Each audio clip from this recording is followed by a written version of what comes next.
السلام علیکم ورحمۃ اللہ وبرکاتہ۔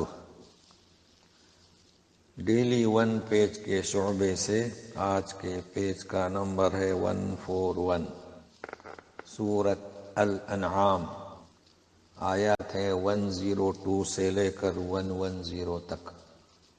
اعوذ باللہ من الشیطان الرجیم، ذالکم اللہ ربکم لا الہ الا هو خالق کل شیء فاعبدوہ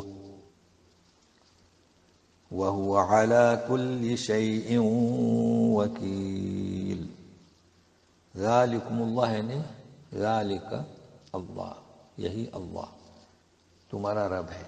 اب یہ اس میں اشارہ کس کی طرف ہے؟ گزشتہ صفحے میں اللہ تعالیٰ کی قدرت کاملہ، اس کی کارگری کے بے مثال نمونے پیش کیے ہیں۔ یہی وہ اللہ تمہارا رب ہے، اس کے سوا کوئی معبود نہیں، وہی معبود برحق ہے، ہر چیز کا پیدا کرنے والا ہے، سو اسی کی عبادت کرو، اور وہ ہر چیز پر کارساز ہے۔ تو یہاں یہ پیغام دیا جا رہا ہے کہ جب وہ اتنی قدرت والا ہے، وہی خالق ہے، وہی تمہارے لیے ساری چیزیں مہیا کرتا ہے، تو اسی کا حق ہے کہ اسی کی عبادت کریں۔ اب اسی کی قدرت کاملہ کے تعلق سے ایک اور چیز تو سنیے گا، لا تدرکہ الابصار وہو یدرک الابصار وہو اللطیف الخبیر۔ کسی کی نگاہ، کسی کی بھی نگاہیں اسے محیط نہیں ہو سکتی، یعنی دیکھ نہیں سکتی، اس کی ذات کا ادراک نہیں کر سکتی، اور وہ ساری نگاہوں کا ادراک کرتا ہے، اس لیے کہ وہ لطیف، باریک بھی ہے اور خوب خبر رکھنے والا ہے۔ تو جو باریک بھی ہے، جو خوب خبر رکھنے والا ہے، وہ ہماری ہر چیز کا ادراک رکھتا ہے۔ تو اس تعلق سے دیدار الہی، ظاہر ہے کہ ہماری جو دنیا میں آتے ہیں، ہم اللہ کا دیدار نہیں کر سکتے، البتہ جنت میں انشاءاللہ ہمیں یہ دیدار نصیب ہوگا۔ اس کے لیے ہمیں چاہے کہ محنت کریں، ایمان اور اعمال صالحہ۔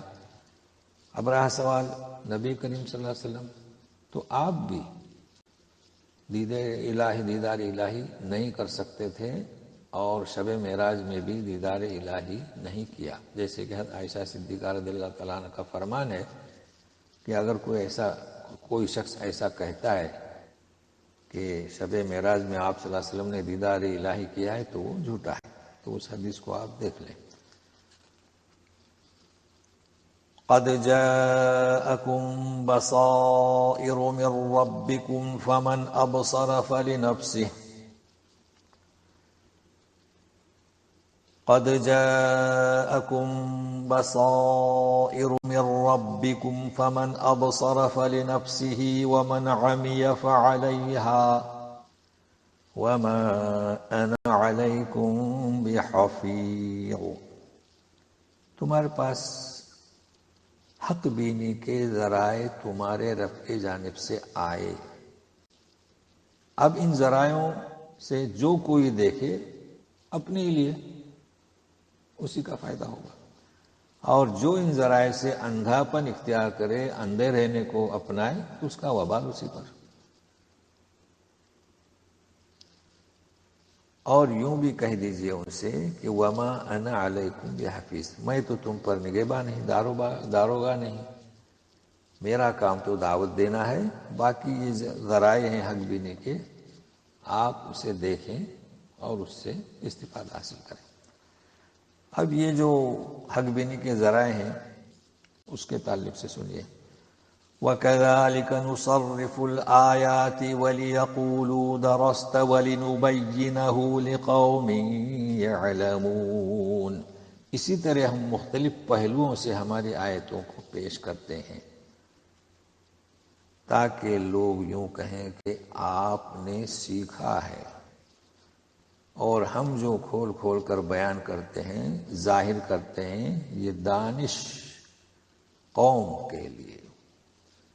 تو دیکھیے اس آیت کو سمجھنا ہے کہ مختلف پہلوؤں سے جو بیان کرتے ہیں نا اتنا کھل کھل کر، تو یہ کفار مکہ کہتے تھے کہ تم کہیں سے سیکھ کر آئے ہو، جبکہ ہونا یہ چاہے تھا، انہیں یہ کہنا چاہے تھا کہ یہ کسی بشر کا کلام نہیں ہے، تو وہ یوں کہتے تھے، اور ہم نے اسے دانش قوم پر ظاہر کر دیا، یعنی کرتے ہیں۔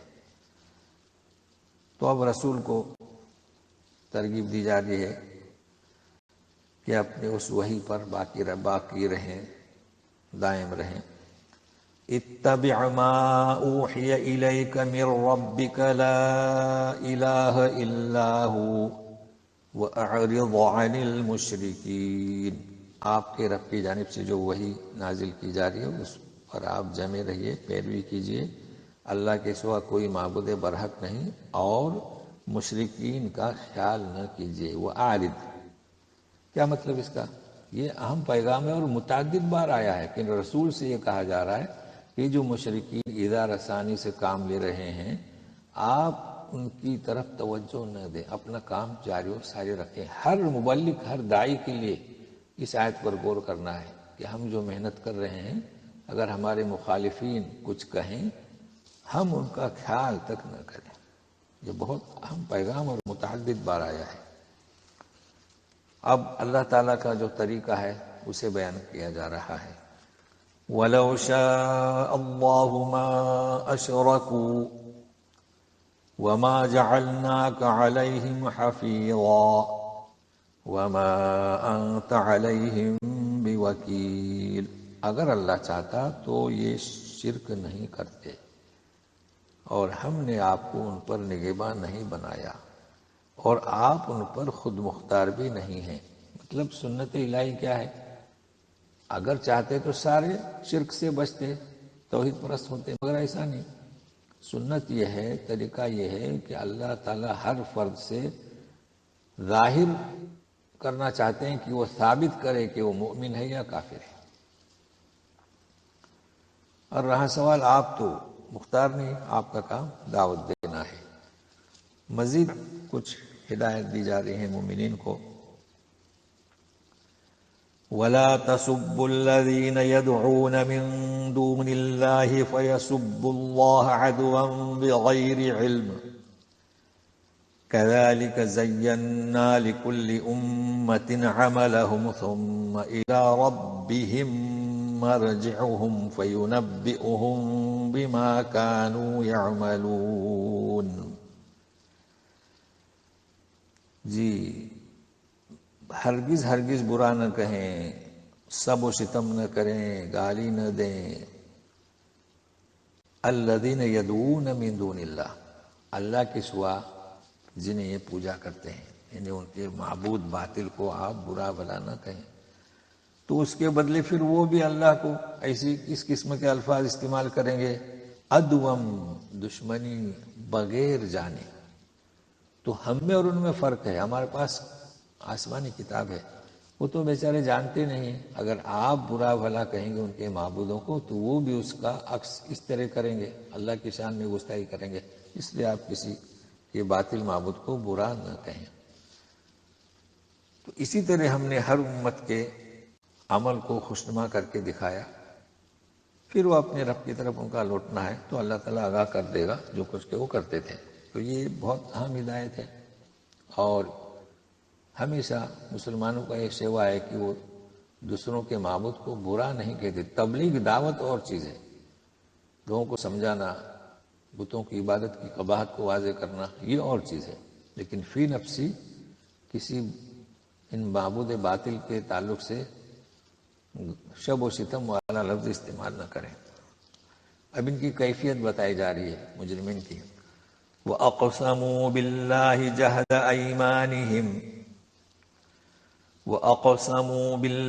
جَهْدَ أَيْمَانِهِمْ لَئِن جَاءَتْهُمْ آيَةٌ لَيُؤْمِنُنَّ بِهَا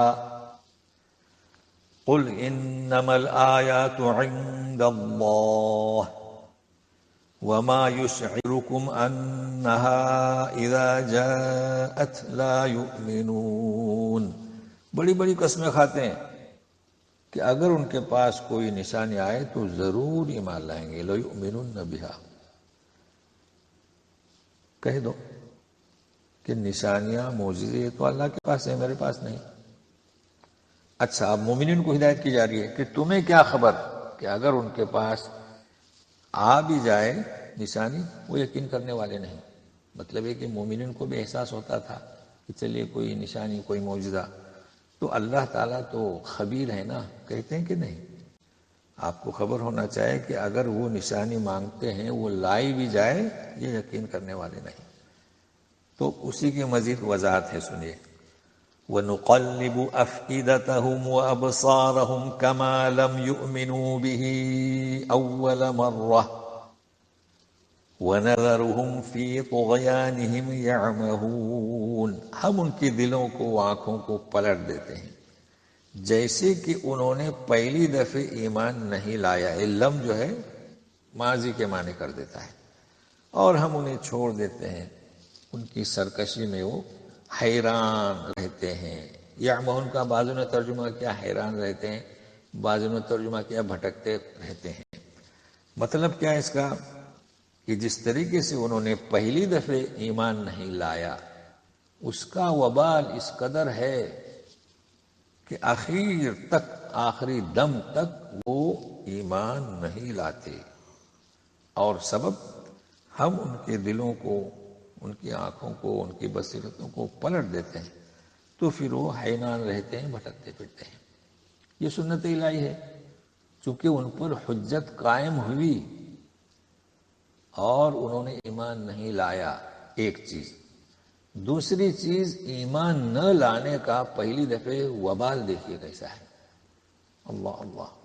تو بس دعا کریں. ہمارے پاس دولت ایمان ہے، ہم اس کی حفاظت کیسے کریں؟ شرک، بدعات اور غلط تصورات سے کس طرح اپنے آپ کو اور اپنے اولاد کو محفوظ رکھیں.